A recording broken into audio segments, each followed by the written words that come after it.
எங்க உண்மை உள்ள மனுஷனுக்கு ஜீவகிரீடத்தையே கொடுப்பாராம். அவருடைய ராஜ்யம் அது.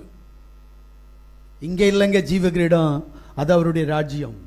ஒரு நாள் என்னை வாழ வைத்தது இந்த வசனம். எஸ், குட்டிப்பாறையுள்ள சபையில கஷ்டத்தின் மேல் கஷ்டம், உபத்திரவத்தின் மேல் உபத்திரவம், போராட்டத்தின் மேல் போராட்டம்.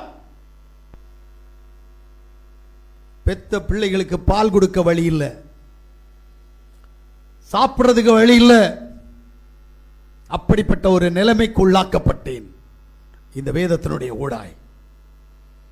அப்பதான் ஒரு ஊழியக்காரர் வந்து என் மனைவிட்ட சொன்னார், பாஸ்டர் நல்ல பாஸ்டர், ஆனா அவர் சரியில்லை.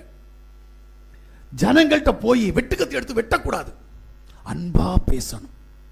அப்பதான் அன்புக்கு கட்டுப்பட்டு ஜனங்கள் வாரி வாரி கொடுப்பாங்க. பாருங்க, என் பிள்ளைய நான் இங்கிலீஷ் மீடியத்தில் படிக்க வச்சுட்டேன். உங்க பிள்ளைய படிக்க வைக்க முடியுதா? உண்மை, ஒரு வருஷம் ஸ்கூலுக்கு அனுப்ப முடியல, இல்லாததுனால முடியல. அந்த ஊழியக்காரன் வந்து என்னட்ட கேட்டான். ஆனா இன்னைக்கு அந்த ஊழியக்காரனுடைய நிலை என்ன, அவருடைய சபை என்ன, அவருடைய குடும்ப நிலை என்ன என்பது என்னுடைய சமூகத்தில் கேள்விக்குறி. ஆனால் தேவன் என்னை அவருக்கு உண்மை உள்ளவன் என்று கண்டபடியினால் என்னை எப்படி நடத்துறார் என்று எனக்கு தான் தெரியும்.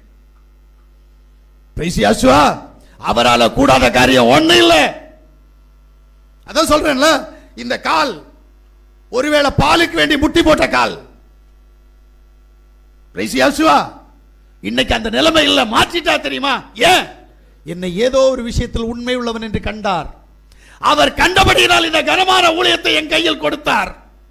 இந்த ஊழியத்தில் நான் உண்மை உள்ளவனாக இருக்க என்னை இம்மட்டும் தாங்கி நடத்துகிறார். இது அவருடைய சுத்த கிருபை. அதனால்தான் இன்னும் எச்சரிப்பின் சத்தத்தை கொடுத்து கொண்டிருக்கிறேன். அந்த எச்சரிப்பு சத்தம் பொய்னா சொல்லு, மாத்திடுவாரு. இல்ல, ஆவியானவர் என்னோடு கூட இருக்கிறபடியினால் உன்னுடைய காரியங்களை உனக்கு சொல்லுகிறார்.